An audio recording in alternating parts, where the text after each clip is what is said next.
So, but with the Ninja, like you said, it's almost always a canon legend. We barely ever see the stray away from that. And if he does go to Brawlhalla, he uses the fire extinguisher, and I will literally, like, I don't have confirmation of this, but I'm absolutely certain it's because it looks like a cannon. That is my that is my reasoning. We might possibly be onto something because the sword transfers, but he doesn't have the cannon, but he picks the Brawlhalla for a reason. And he has the cannon there in spirit. Anyways, this isn't Brawlhalla right now. It's Sidra for game number 1 against Seijaru. And the ground pound gets the dodge read, weapon throw down. And that is something, the Zeus throws coming out from Ninja729 is something that you're going to love to see over and over again. He's going to be doing it more than anybody else that you ever watch in Brawlhalla. 100%. I'm so glad you pointed it out because I was going to say one of the best strengths that we see. There's the fire extinguisher. Wow, 2 cannons. It's surprising to see him use it on the Sidra. I am not used to that. It's a little confusing. But anyways, as you were saying. Like the weapon toss control that he has, not only on the way for somebody to recover, but his own recovery. He always has it in the way for people to have to deal with. It's immaculate, and it gets really frustrating to navigate around. You know, I didn't think about this. I'm just realizing the actual reason. It might be because it looks more like a cannon, so it makes whatever he has as an indicator, like for Zeus throwing, easier to do. You get what I'm saying? I might be reaching too far. Anyway, no. First stock from Seijaru comes through. Look, all I'm saying is that eventually if we ever see a legend that comes out where we get 2 cannons and 1, we know who's playing them. Yeah. Just, the Ninja729 now up ahead a whole stock. He gets even more damage than Seijaru with that opening combo. And the cannon's been doing fantastic in game 1. Sidelights away, doesn't get punished for it. And Seijaru gets the neutral light, weapon throw forward, spot dodges in place, gets the recovery, still the Ninja729 surviving. And we're seeing those cannonballs from the edge. Really stable maneuver from the Ninja729, as well as the anchor when he is on the sword. Yeah, the defense has been on point. Like the fact that he's not, for one, he's so deep in the red right now. Seijaru literally can't get rid of the stock. Finally finds an opportunity to take it out there, but could not find a safe opening. There was almost always a hitbox out in front of the way that you had to respect because the Ninja's facing. Went for the Zeus there, and it didn't actually work out. Neutral light hits from Seijaru, and he gets even more damage on him. We're seeing these neutral lights connect into not much else, but he isn't getting hit. And now he's got the Ninja729 nearing orange. Yeah, it's slowly working his way in. It's mostly because he's giving him the respect. Like, how many? All right, finally gets him with the cider, but how many times did we see the Ninja swing at a disadvantage? There was like 4 times that he swung. Just said, back off, you stay on the ground. If you're going to beat me, you're going to beat me grounded. And that puts an immense amount of fear into someone who's a combo heavy-based character. He wants you to allow him to get those big reads in the air, and the Ninja keeps boxing around it. Recovery hits. Falls down with the down sig slide charge. Seijaru punishes with the neutral sig, goes for the double. And a spot dodge there. Okay, lots of whips coming out for both players. So far, so good for the Ninja729, though. As that downer comes through, no dodge. Means it could have been a punish, but Seijaru gets the downline to recovery. I think, well, it's canon. Two siders can make up for a stuck recovery. Exactly. Yeah, you're almost always making that back. But great job from Seijaru controlling the edge guard, getting the weapon toss down, gets right back to the scythe, which is pretty much the thing that's been getting him started on majority of the damage. He hasn't really been able to get gauntlets going too much, but it's fine because the scythe is doing the job. Neutral light hits, falling side air hits. Could go for the corner guard here with the side air. Seijaru makes it back to the stage, spot dodges. Seijaru just looking for a mistake, gets it a gauntlet now. Daryl gets an opening, does not get the follow-up side air he's looking for. Gets in there though, and he's starting to open up the Ninja a little bit. He does have a damage deficit here, but I feel like the Ninja's going to be navigating his way over. Oh, never mind. You do not need to navigate over to anything. We got D-Light recovery as the Ninja solidifies that game against game number 1. Yeah, really solid game 1. Constantly ahead in damage, and getting the D-Light recovery off the platform as it was moving to the left side of the stage was a great pickup as well. Really solid opening. I want to see... Do we have it on the left side? Yeah, we have it on our screen. Yeah, the damage dealt with the cannon, far above the sword. 439 to 144, coming out from the Ninja729 for a total of 620. Really cannon-heavy gameplay that switched over to the sword towards the end to be able to knock out those stocks. And he has actually switched Seijaru off of the Mordex right away. Yeah, not even wasting a single second. Because even though the scythe was starting to work a bit, I think that the axe switch here makes so much more sense because he was getting stray hits. But one thing he couldn't do was challenge the Ninja in the air. You know it's going to be much better for him now, the axe to challenge him in the air. Yeah, and the gauntlets were looking great regardless. And the scythe was the thing where, as you said, stray hits, a neutral light here, a side light here, whatever have you. great for heavy weapons, not so much for a weapon that relies on you getting those strings of 4 to 5, even 6 hits at a time. And so now we're over here on the axe, and already much better damage buildup coming up from Seijaru. Yeah, and that's going to make the Ninja have to respect you on the way back down, too. We're seeing more dodges. We're not seeing as many hitboxes on the way out from the Ninja, which is great for Seijaru because that means that he's actually already changed things up. Oh, neutral Big play. Interesting. I think you should, expecting him to fade away there, and because of that, gave up stage positioning, and that's going to lead to a stock here for the Ninja729. Let's see if he can close it out. That downer misses. Side air hits him to the side of the stage. Now disarmed. Gets him all the way to the side of the stage. Oh, he lands. I don't think he meant to land. I think he meant to hit the wall. Seijaru gets a little bit of a breathing room and makes it back. That edge guard being dropped from the Ninja729. I had to have commentators curse that stock to living because there was no world where he should have made that back. And then he took the lead. And he managed to walk away with it. So that's a great position, but it's going to be answered right away by the Ninja729. Good cleanup, yeah. That was the Ninja729 stock to lose, and he lost it. But then he makes up for it right away with the D-Light neutral sig, and the neutral light hits and almost goes for the ground pound there. I love how the Ninja729 has been using these ground pounds as like aerial dodge punishes. We've seen it a few times earlier on in this set, and he went for it again here, even though it didn't connect. The pressure's still there. Oh man, nice job using the side air as momentum to get off the stage.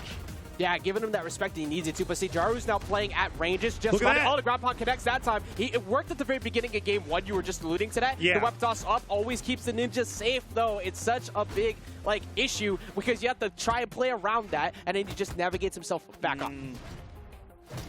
So, sidelight hits. Okay, neutral stick keeping Seijaru off of it, but Seijaru's fighting unarmed. Gauntlets come through. First stock, once again. So last time Seijaru was in this lead, he axed neutral sigged off the right side of the stage and almost lost the stock. This time, doesn't look like he's going to be going for the same thing. And in fact, I think what he did there is what he meant to do on the previous stock, which is a jump recovery. Yeah. And do the earliest recovery possible. He did it so early that he literally didn't jump off the ground. Yeah, I think you might be honest with that because there's definitely a misinput. There was outside of the biggest read in the world on game number 2, there was not really much reason to do that neutral sig last time. So this time gets the lead still. Then Ninja going deep off stage, looking for maybe a dare. No, just backing off. Ooh, down air punishes the side light. Ground pound hits as well. The Ninja729 does touch, makes it back to the stage. Side air pummels him on the wall, though. And this edge guard coming out could be brutal if the down tick hit, but side light air hits instead, and the Ninja low on jumps. If that recovery came out from Seijaru, it would have been good, but the side air whiffs. But the damage lead here is almost too good. This is a great game 2 coming out for him on the Rayman. Yeah, this is a significant change. The axe being a huge part of that, because like you said, at the end of the last game, the Gauntlet really woke up. So now having this axe has forced the check. We're seeing way more sword come out from the Ninja729 in this game. I think because of that. D-Light Recovery is going to take it off the top. Let's see what he decides to deciding to stay with the... Okay, so he's going to go for the cannon to get the early combo game, which he is doing already, getting himself back into it. Neutral leg, ground pound, went for the dodge. Reads Seijaru jumping down that time, but he still has the pressure on.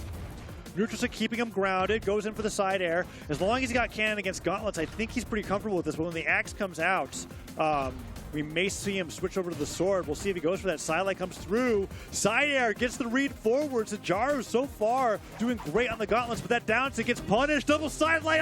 He waits on the dodge, but he doesn't hit him with anything.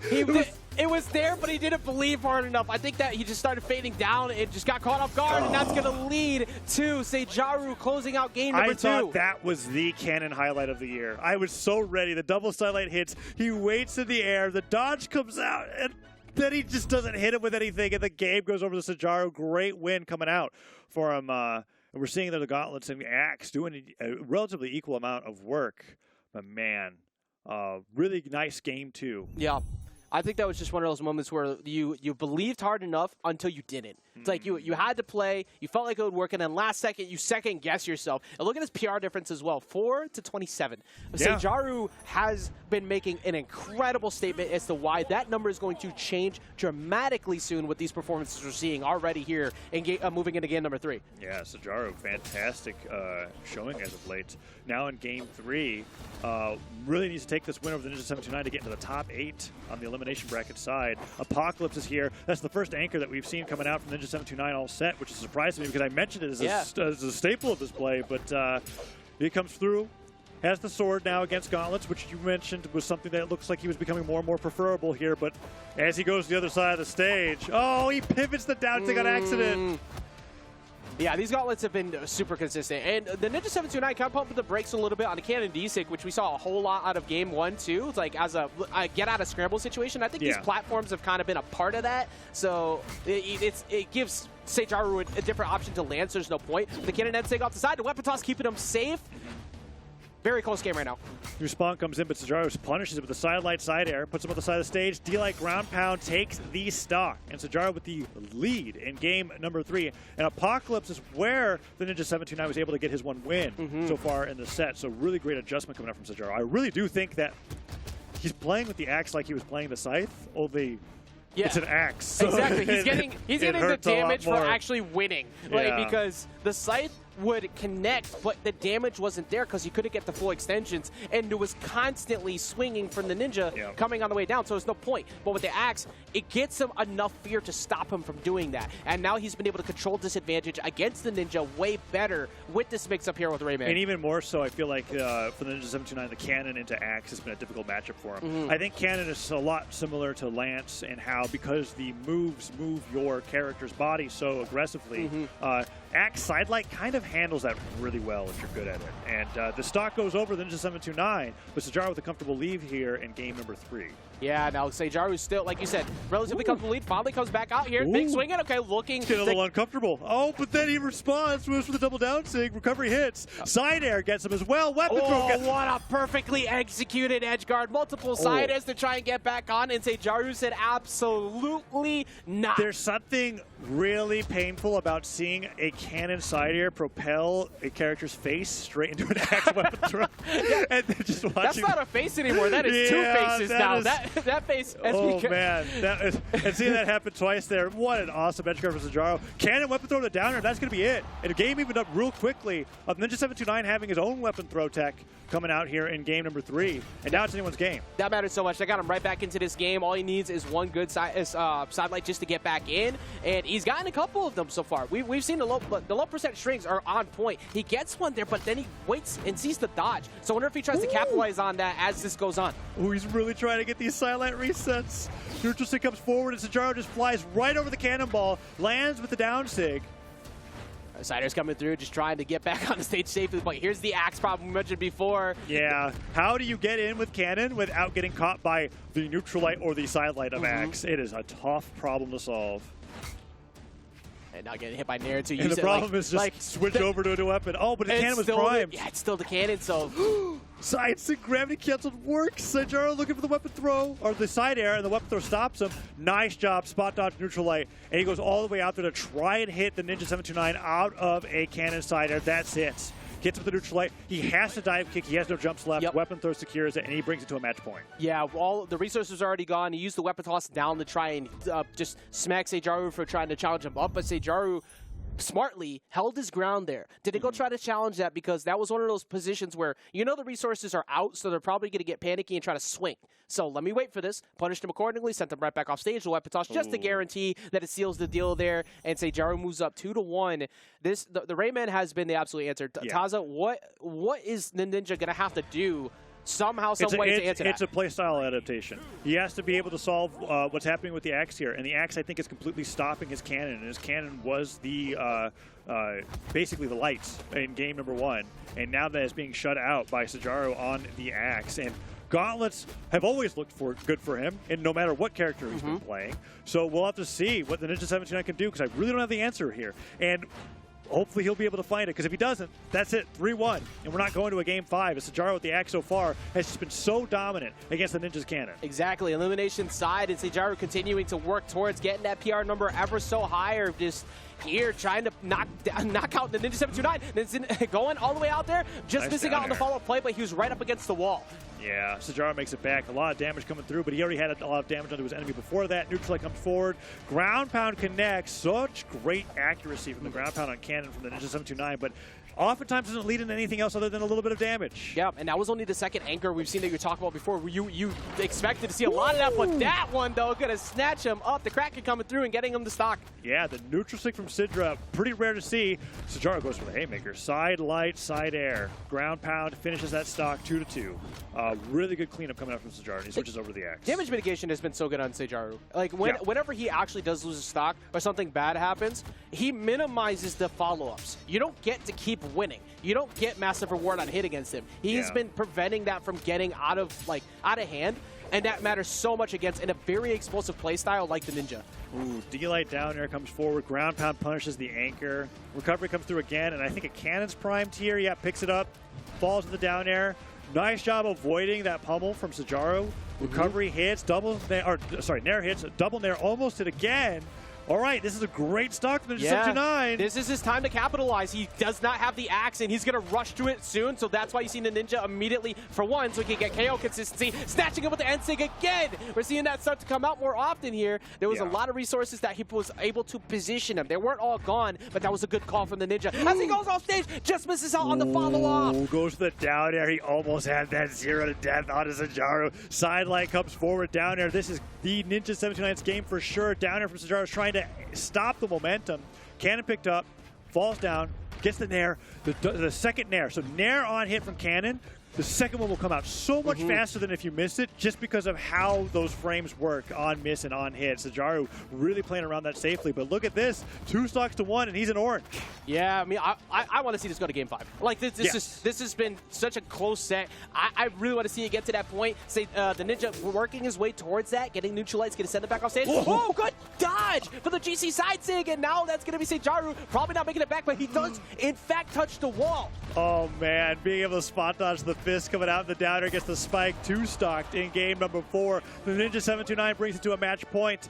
Game 5. Decide who gets to the top 8 in the elimination bracket between these two players. It could not. I mean, we're having such incredibly close games in this lower round, and this is just a testament to what we were talking about in the very beginning of our block, which is kind of like EU's been a little crazy today. He must be listening to the stream, because literally, as you had just said, oh, it's an adaptation thing. Like he has to change the playstyle, and he found his way in. I never would have guessed sword neutral sig to be the play there, but he was seeing that Seijaru was dodging in above his head a lot, and that covers that perfectly. And on top of that, what's unique about that move compared to, say, like a Koji neutral sig is that when it catches you vertically, it sends you horizontally. So when he catches them in these situations where Seijaru is trying to recover from the side of the stage, it just reinforces the edge guard. And he got it twice and won the game because of it.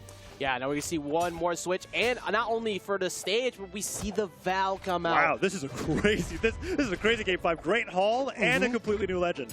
Gauntlets are still the same though, but this time he wants to fight sword with sword. Yeah, I feel like maybe at the end there he was feeling like the axe was still doing fine, but it wasn't working the same way that it was before. The Ninja finishing that game with a 2-stock, getting rid of that explosive factor, now going here with a couple combo-based tools, maybe trying to change the pace and throw him off. Ooh, Seijaru with a double Nair. Coming forward, tries to get the down line. Ninja using that sider to reposition, throws the weapon above his head to keep himself safe. Not safe enough. Recovery hits, and he tries to take it on the top of the neutral sig. You got to go pretty high up on the Great Hall to get a knockout off the top there. And you might be like, why didn't Seijaru go for the D-Light recovery? Well, that's why. The Great Hall ceiling higher than any other stage. Yeah, you're going to hold on to that much longer here. Now Seijaru does have him in a good opportunity here, but the recovery gets back on for TheNinja729, and Ninja just missing out when he catches him. Finally, an anchor connects. He catches him hanging around the platform Third time's the charm. Ajax. The third one comes out, and he gets the knockout. Actually, that might have been the fourth. But it doesn't matter. I was going to say it was the fourth, but we can always pretend. We are the ones telling the story here. So, it's not like they have footage to go back to, Jeff. But anyways,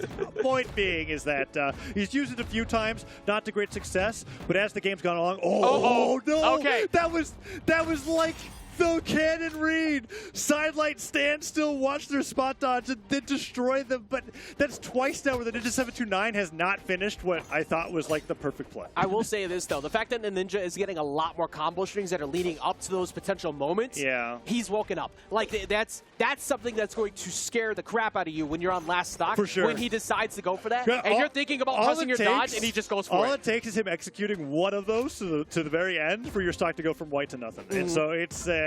yeah, Seijaru now, it's super damaged here, but cannon nairs aren't going to be enough to do it. Weapon throw off the right, puts on the cannon.